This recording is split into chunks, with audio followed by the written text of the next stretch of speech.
मुख्यमंत्री जयराम ठाकुर ने सोमवार को शिमला से कांगड़ा चंबा संसदीय क्षेत्र की वर्चुअल रैली को संबोधित करते हुए कहा कि राज्य में 1 मई के दिन केवल एक कोविड-19 का मामला था। उन्होंने कहा कि इस आंकड़े में तेजी से वृद्धि हुई है। मुख्यमंत्री ने कहा कि देश के विभिन्न भागों में फंसे हुए लगभग 2 लाख लोग राज्य में वापस लौटे हैं। उन्होंने कहा कि कोटा, गोवा, चंडीगढ़, पुणे, बेंगलुरु, दिल्ली और अन्य शहरों से हजारों लोग हिमाचल प्रदेश वापस आए हैं।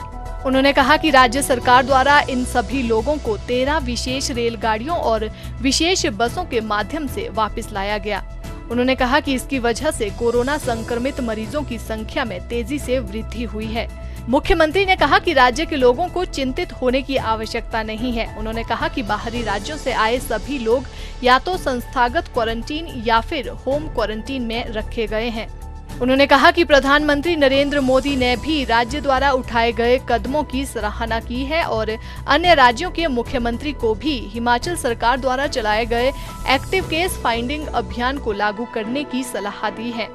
जयराम ठाकुर ने केंद्र सरकार का देश की अर्थव्यवस्था के पुनः प्रवर्तन के लिए 20 लाख करोड़ रुपए के आर्थिक पैकेज की घोषणा के लिए धन्यवाद किया। उन्होंने कहा कि ये पैकेज समाज के प्रत्येक वर्ग को राहत प्रदान करने में सहायक सिद्ध होगा। उन्होंने कहा कि राज्य सरकार ने भी अर्थव्यवस्था के पुनः प्रवर्तन के लिए विभिन्न योजनाएं आरंभ की हैं। मुख्यमंत्री ने कहा कि अप्रैल और मई माह में 5,90,000 महिलाओं के खाते में जनधन योजना के तहत 500 रुपए जमा किए गए हैं। उन्होंने कहा कि प्रधानमंत्री गरीब कल्याण योजना के तहत लोगों के खातों में 500 रुपए जमा किए गए हैं, जिससे राज्य में 1,11,863 लोग लाभान्वित हुए हैं। तो मैं समझता हूँ कि टेक्नोलॉजी के माध्यम से एक बहुत ही एक नया इनिशिएटिव है, नया अनुभव है, लेकिन बहुत बेहतर है। हजारों लाखों लोगों तक जो है इसके माध्यम से जुड़ करके अपनी बात कहने में हम कामयाब हुए।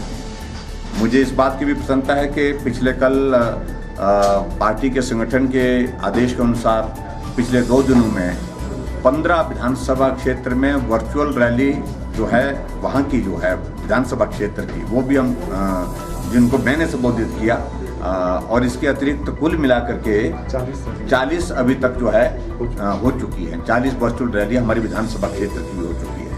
इसलिए इस बात का जिक्र कर रहे हैं कि टेक्नोलॉजी का उपयोग हमारा संगठन अब नीचे तक करने के लिए तैयारी कर चुका है और ये बहुत बढ़िया है। और हिमाचल प्रदेश का हमारा संगठन पूरे देश भर में सबसे बेहतर काम कर रहा है और इसके लिए संगठन को बहुत बहुत बधाई। कोविड के इस दौरान जो है मात्र एक टेक्नोलॉजी है जो पूरे विश्व को कनेक्ट कर पाई। आज अगर हम प्रधानमंत्री जी के साथ वीडियो कॉन्फ्रेंस के माध्यम से सभी मुख्यमंत्री जुड़ते थे, बहुत कम साल में 1 बार या 2 बार ऐसी परिस्थिति होती थी जब मुख्यमंत्री की बैठक किसी विषय को लेकर के होती थी। लेकिन इस कोविड के चलते, क्योंकि ये विषय बहुत गंभीर है, अभी तक छठवीं जो है वीडियो कॉन्फ्रेंस हमारी कल होने जा रही है जो प्रधानमंत्री जी के साथ होगी और जिसमें पूरी चर्चा होती है। चर्चा करने के बाद निर्णय होते हैं, निर्णय करने के बाद वो लागू होते हैं। उसी तरह से मैं हिमाचल प्रदेश में कह रहा हूँ कि जब शुरू के दौर में हमारी हर रोज डिप्टी कमिश्नर और एसपी के साथ हर डिस्ट्रिक्ट में वीडियो कॉन्फ्रेंस होती थी। हेल्थ मिनिस्टर के साथ, यूनियन हमारे होम मिनिस्टर के साथ वीडियो कॉन्फ्रेंस और हमारे परिवहन मंत्री, केंद्रीय भूतल एवं परिवहन मंत्री नितिन गडकरी जी के साथ हमारी वीडियो कॉन्फ्रेंसेस हुई हैं। और उसके बाद मैं ये कहना चाहता हूँ कि हिमाचल प्रदेश में भी आज की तारीख में हमने पंचायत के चुने हुए प्रतिनिधि, नगर परिषद के चुने हुए प्रतिनिधि, इसके अतिरिक्त कोरोना वॉरियर्स के साथ और इसके अलावा बहुत सारे वर्गों के साथ हमने इंडस्ट्रियल सेक्टर उसको भी हमने कवर किया। वीडियो कॉन्फ्रेंस और टेक्नोलॉजी के माध्यम से संवाद स्थापित किया। उनके जो इश्यूज थे वो सुने, उनका समाधान किया। बहुत महत्वपूर्ण उनका आजकल टेक्नोलॉजी जो है इस कोरोना के दौरान, जब लॉकडाउन बाहर था, लॉकडाउन जो था उस वक्त जब आने जाने का हमारे पास जो है कोई जरिया नहीं था, यानी कि लॉकडाउन के चलते हम बाहर नहीं जा सकते थे।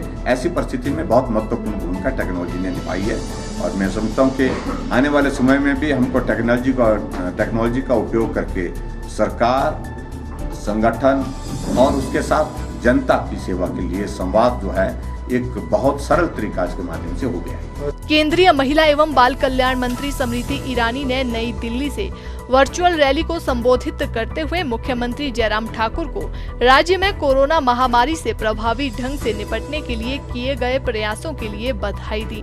उन्होंने कहा कि मुख्यमंत्री के कोरोना वायरस से निपटने के लिए किए गए प्रयासों की राष्ट्रीय स्तर पर सराहना की गई है और एक स्वतंत्र एजेंसी द्वारा करवाए गए सर्वे में जयराम ठाकुर को सर्वश्रेष्ठ मुख्यमंत्री आंका गया है।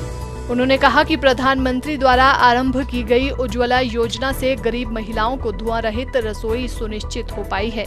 स्मृति ईरानी ने कहा कि हिमाचल प्रदेश न केवल देवभूमि है बल्कि वीर भूमि भी है। उन्होंने कहा कि प्रदेश के लाखों सैनिक और पूर्व सैनिकों को वन रैंक वन पेंशन योजना से लाभान्वित किया गया है। मैं सर्वप्रथम माननीय मुख्यमंत्री जी का विशेष अभिनंदन करना चाहती हूँ कि विषम परिस्थितियों के बावजूद हिमाचल प्रदेश के संरक्षण के लिए, हिमाचल प्रदेश के नागरिकों के बेहतर स्वास्थ्य के लिए केंद्र की सरकार के साथ समन्वय कर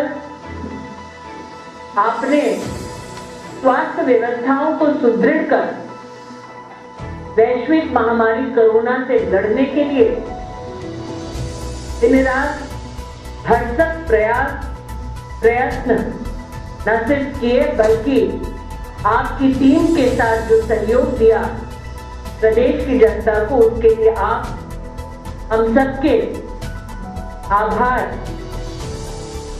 और हम सबकी प्रणाम के हकदार हैं। आज इस वर्चुअल रैली में देश की राजधानी से हमारे वरिष्ठ नेता, सांसद, वर्षों से संगठन में मेरे सहयोगी रहे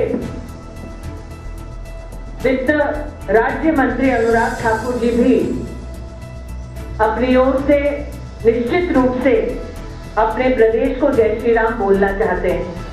वहीं केंद्रीय वित्त और कॉरपोरेट मामले राज्य मंत्री अनुराग ठाकुर भी नई दिल्ली से इस वर्चुअल रैली से जुड़े।